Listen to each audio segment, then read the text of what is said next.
This is the first division of Bhakti Rasamrta Sindhu, third wave or third chapter, part 1.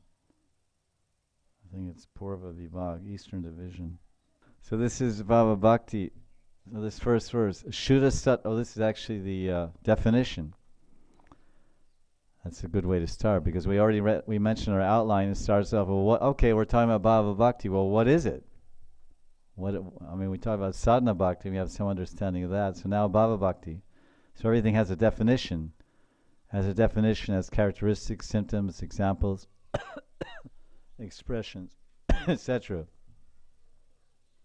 Shuddha sapta visheshatma prema sriyamshu samyabhak ruchi bish chitta mashrinya krit aso bhava uchate.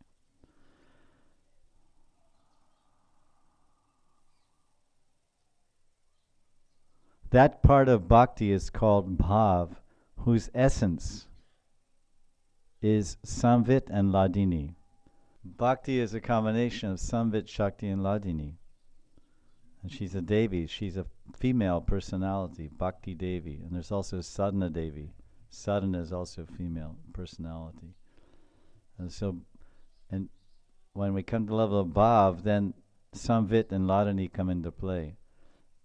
Before that, it's called sadhana. We're practicing and endeavoring to come to bhav, to qualify ourselves and to prepare ourselves to be recipients of the ingress of bhava from the parishads of the Lord or the liberated saintly people in our parampara or Gaudiya Vaishnava saints who are liberated and existing in the level of Prem Dham, Vrindavan.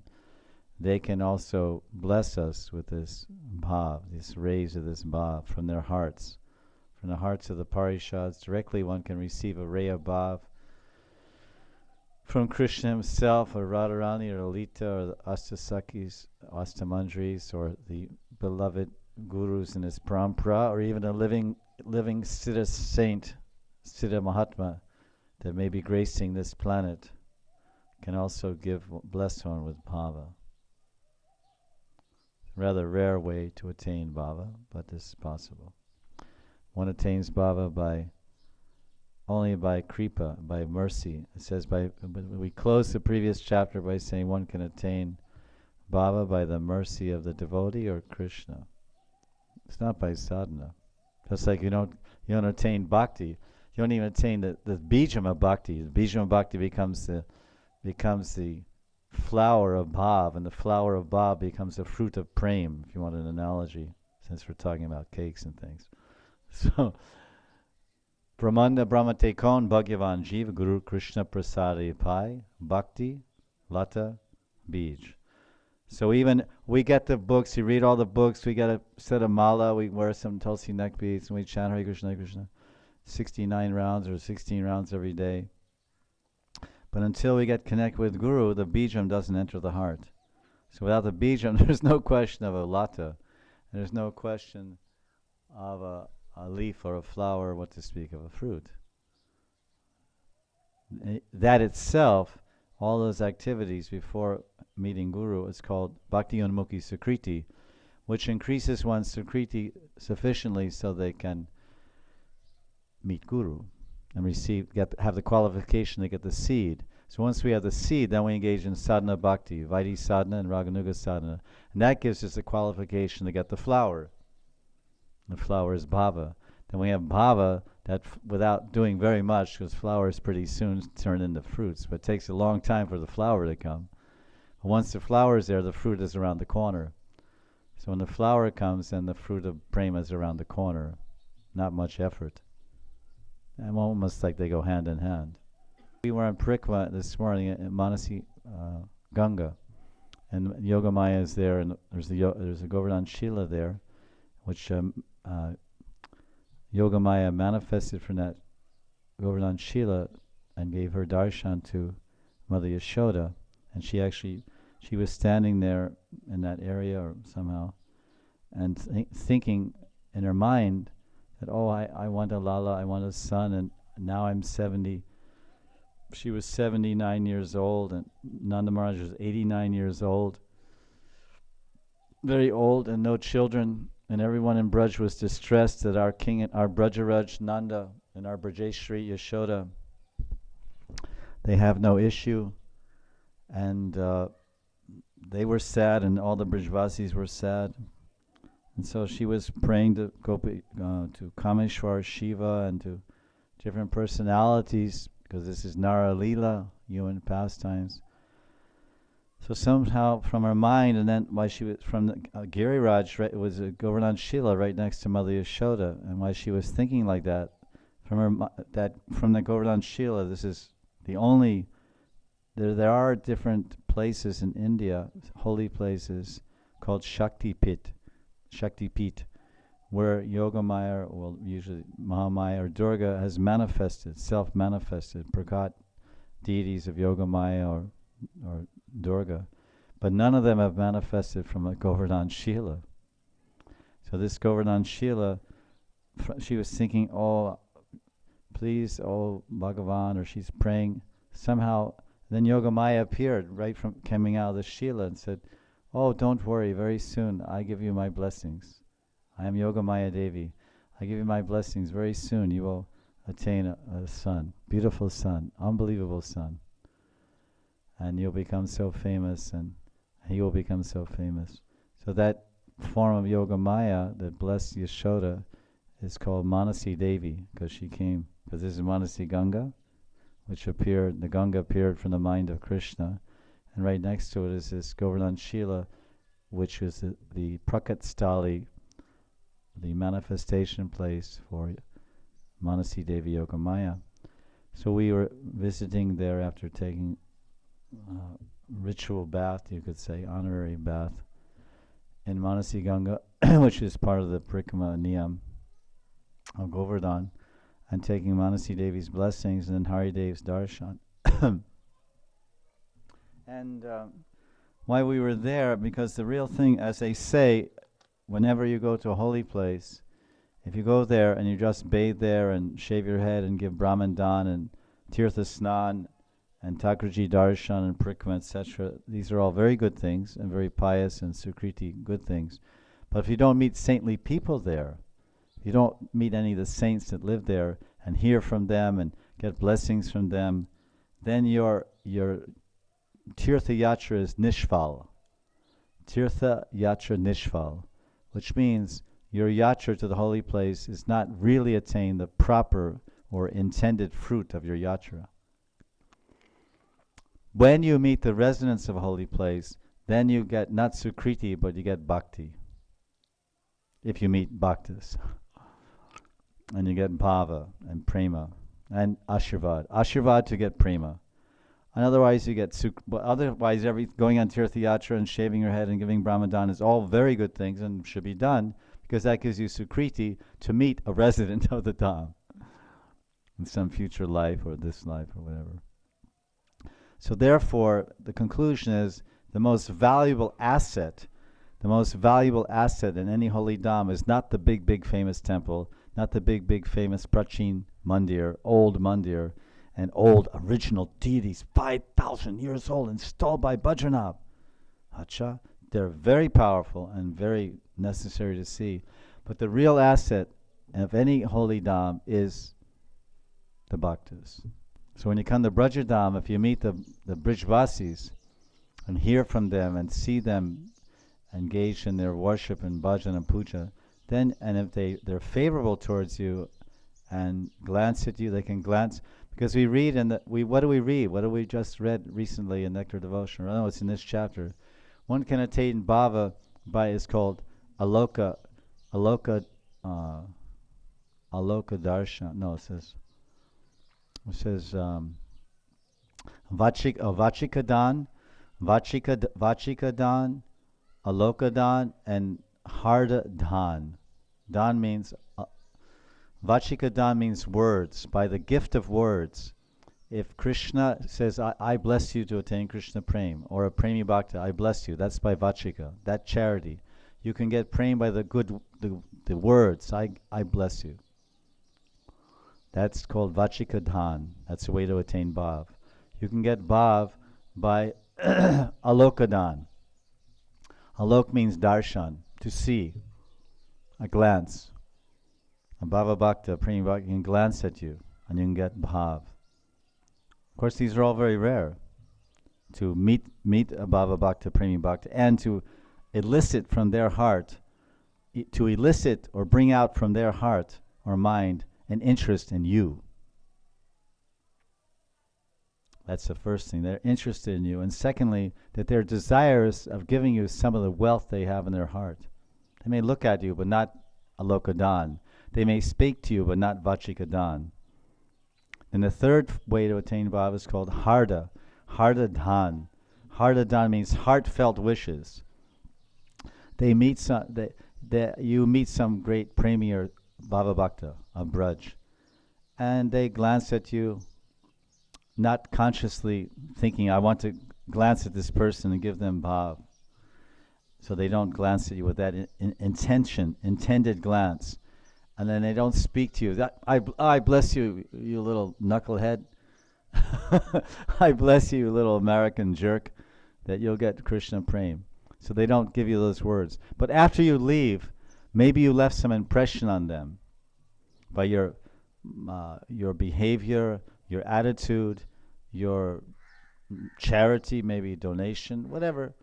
Somehow you impress them to such an extent that they start thinking deeply about you.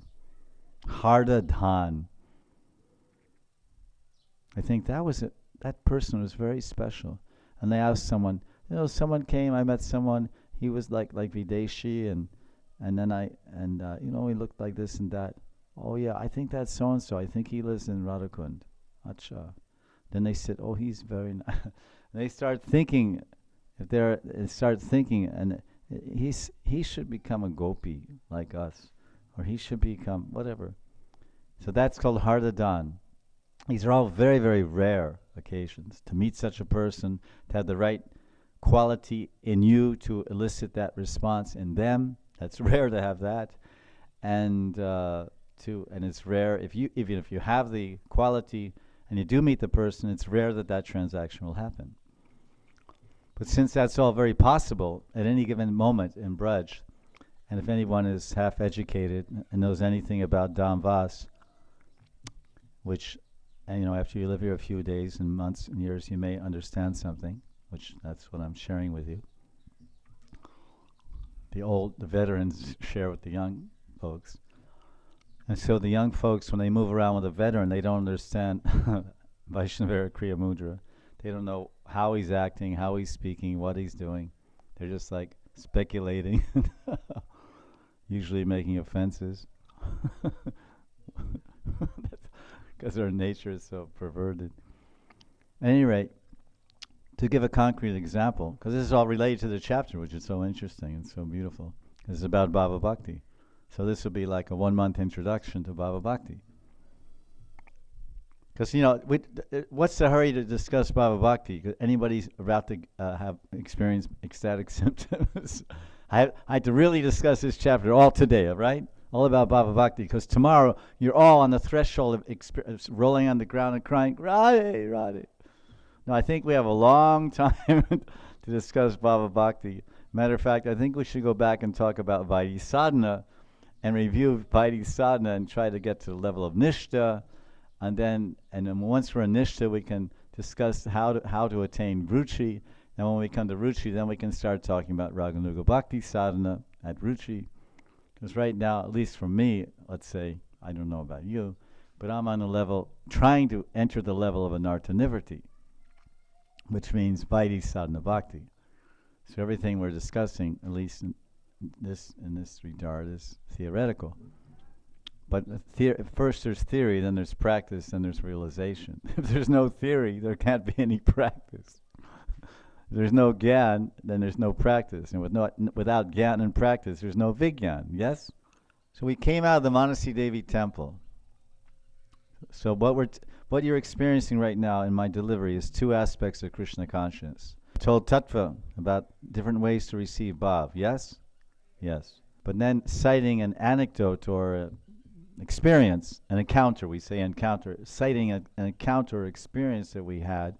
We're trying to illustrate the possibilities of the principle which we're discussing. Because I know this, I let's say I have the gyan on this subject, and I'm trying to take advantage to increase my opportunities to experience it. Because I'm living with pure devotees. I'm living amongst Premi Bhaktas. I'm living amongst Bhava Bhaktas. And a lot of them are very disguised, because we have a phrase in English, you cannot tell a book by its cover.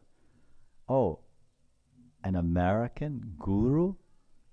If you're not Indian, you can't be guru. It's impossible. So this idea is there. So that's the conception. Brown skin means guru. People think. White skin, not guru. So we think Premi Bhakta means, white veish and big neck beads and, and tilak everywhere, all over the place and or whatever. But, some housewife with a little plastic handbag with little dibbas of kunkum and rice. Premi Bhakta? Oh, this is some housewife with 6 kids and this and that.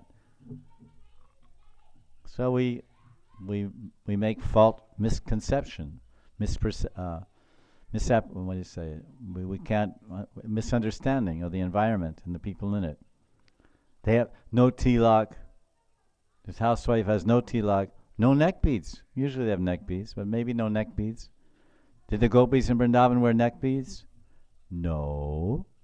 Did the gopis in Vrindavan have japa beads? No. Did the gopis in Vrindavan wear tilak? Sort of. They wear the married lady's bindi, which is a mark, an auspicious mark on the forehead, Vedic symbol of a married woman. They didn't have tilak to indicate that I'm a devotee of Krishna. I'm a Vishnu Bhakta. See my Urdhva Pandra? They didn't have Urdhva Pandra tilak, nor did they have Shaivite tilak. Oh, this is bogus. Some blue ladies, now they're wearing blue jeans and no neck beads, and no japa beads, no tilak. They're in Maya. So if you, so one thing I've come to understand that another thing, prem hides itself. Prem is not a consumer commodity. Prem is not available in the marketplace of saleable objects. This is a consumerism world. You can't type in prem.com and download it, and have mail order prem at your door. Overnight delivery, UPS. It's a very secret, hidden thing. And this is prem, what is this called? Prem Dham Vrindavan Ki? Jai. That means this Dham, Prem Dham Vrindavan, is full of Premi Bhaktas. They're everywhere, in every form, even in non-human forms. The trees are Premi Bhaktas, the birds are Premi Bhaktas, the land, the trees, the frogs. They're in non-human forms, devotees, trees, latas. Can we see it? Can we feel it? Can we hear it? Do they speak to us? Do they teach us? Do they embrace us? Do they bless us? Have the dogs blessed us? Have the trees blessed us? Have the flowers blessed us? So we were seeing Manasi Devi, Darshan and Manasi Devi, and praying for her mercy and this and that. Then we came out of the temple and we were somewhat astonished by a sight we saw. Because usually all ladies or whatever, they do puja inside the temple near the deity, and they were outside just on the entrance between Brahmakund and Manasi Devi Mandir. And there were 7 elderly married Brahmanis, and one who knows what's what. They can tell who's who by the color of their skin and their particular activities, what caste they're in. So they were doing puja and chanting mantras, and there were 7 married matrons there, and then there was a virgin girl there, about 18, 20, who was joining these elderly ladies, maybe her mother also, in this puja in front of the temple. And I just came out. I was just on my way, turned left to go to Haridev, and I looked and I thought, well, it looks like the Astasakis. Because the Sakis used to worship Yogamaya, they used to worship Katyayani, they worship Suryadev. And I said, how many are there? And 1, 2, 3, 4, 5, 6, 7, 8. There was 8 of them. And I said, what are they doing? Just like who, what, when, where, why type thing. And they were making some rangoli, and they're doing some. Well, first they were just laughing. They had all this. Each one had a tiffin with Manasi Ganga water, and they had flowers and chandan. Each one had their individual puja paraphernalia, and they're ate in a circle, like a mandala. Very attractive. Somehow very attractive to me. And I looked, I said, what are they doing? And when I paused there, they're all kind of laughing and talking and joking, like a little, maybe, I don't know, the language was Braj Bhasha, and I asked some friends I didn't know. Maybe they're joking or joking about Krishna, but they were doing some puja and they stopped and someone said something and ha ha ha, and they just laughed. Then the other one said, hey, come on, let's do this puja or something. Then they go back, da da, do da da, like, and do all this puja and flowers in the water and then here and this and that and all these things. So I was admiring and saying, wow, because this is what I just felt. There's so much devotion here, and we sing these songs, Jaya, Dvija Patni Jaya, Naga Kanyagan. You ever hear the song? Jaya Radhe, Jaya Krishna. One line in the song is Jaya Dvija Patni Jaya, Jaya Naga Kanyagan. So all glories to the Dvija Patnis. So this song was written by Siddha Krishnadas, although it says, whatever it says in it, but some funny thing at the end of it.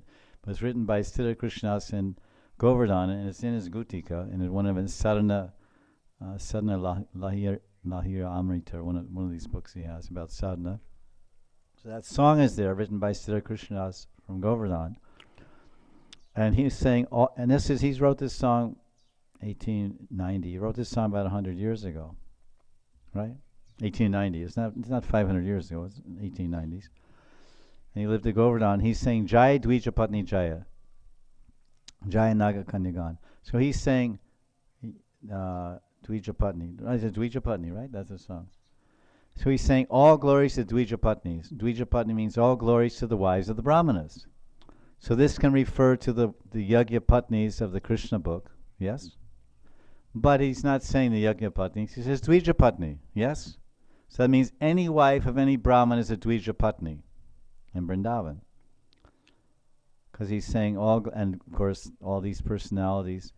So in other words, in the song he's glorifying the different personalities. He's glorifying Brajadam and the Rasastalis and Keshigat and all these places. So the point is that everybody, Brijbasis, are worshipable. Avradya Bhagavan Brajesha Tanyo Sridam Vrindavanam. Vrindavan is worshipable. It's Chit Vastu. Prabhupada says we worship the Nam, Rup, Gun, Leela, and Dham of Krishna. They're all equal. Tadiyanam Samarchanam.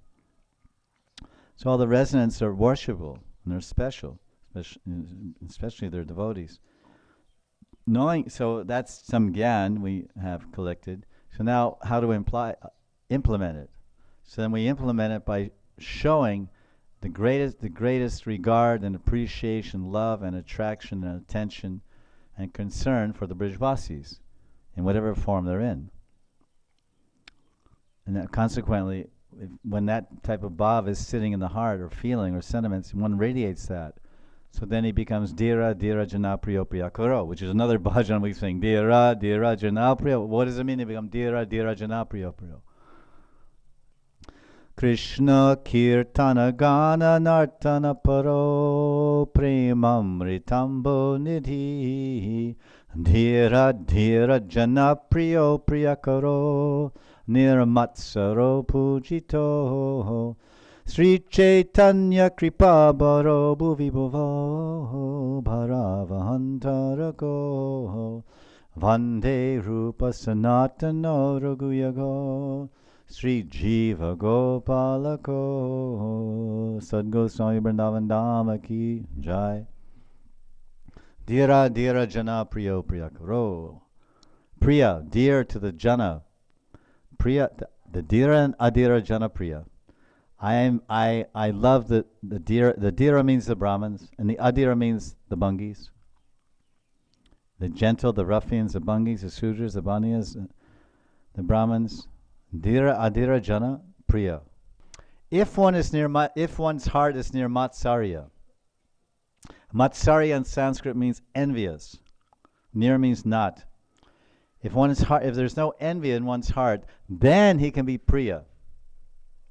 Then he can be beloved and dear to the. He can be a beloved. He can love and appreciate the dira and adira. Dira, adira, jana, priya, nirmatsarana. So when one has this type of sentiment in his heart, he radiates that sentiment. Then what happens is he moves in any particular environment. Let's say, for example, Vrindavan. Then the different members of that social environment, different castes, etc., they can perceive that this is a non-envious jiva. And then they respond accordingly. When we go on the morning walk around Radhakund, the guy is going like this. When he sees me, Jai Radhe Maharaj. And the guy going like this in the gutter sweeping the stool is called a bhangi. It's considered a lower caste. Then I go a little further, the guy running the tea stall. He's a Brahmin. He's selling the tea. Maharaj, Jai Radhe, Jai Radhe Radhe. So from the Bhangis to the Brahmins in this particular village of Radhakund and in general, they have adhar for this worthless servant of Srila Prabhupada. Adhar means respect. And I respect them. I give them prasad, or even if I don't give them anything, I give them respect. I give them my respect. I give them my honor. I give them my respect. I give them my whatever love I have and appreciation, and they feel it.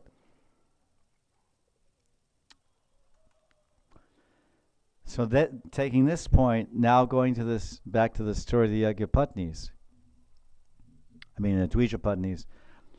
I was just appreciating this is like the gopis and how much dedication and the pure laughter they're experiencing and the joy, and then back to their puja.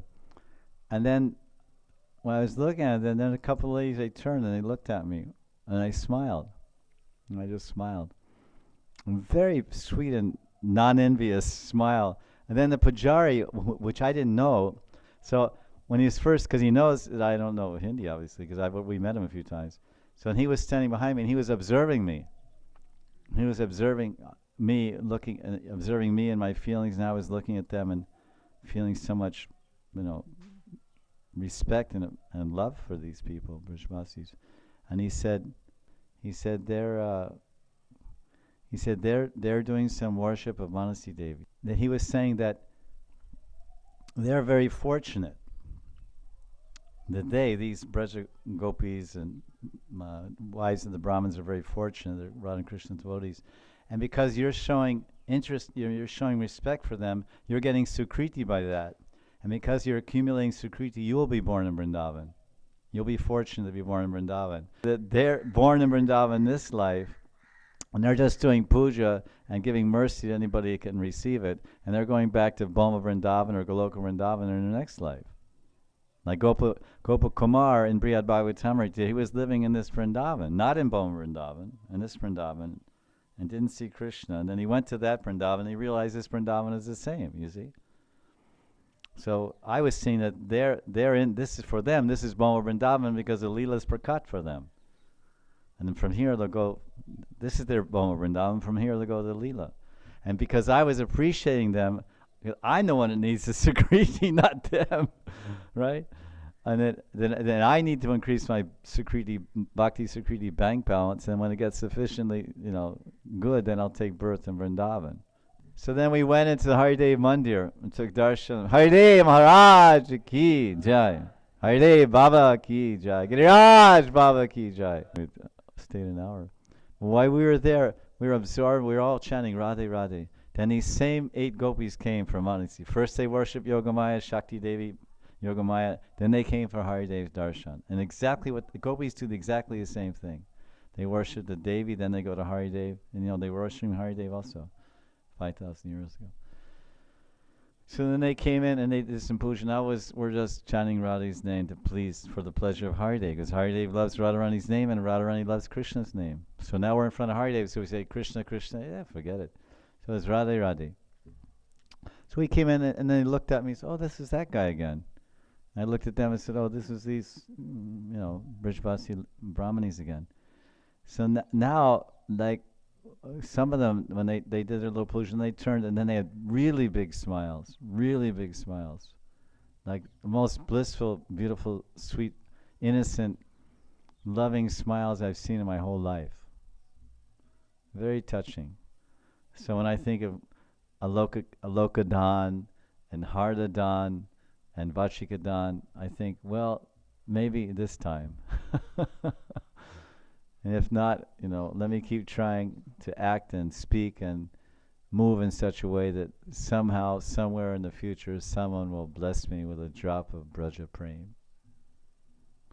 Bhakti Rasamrta Sindhu Ki Jai.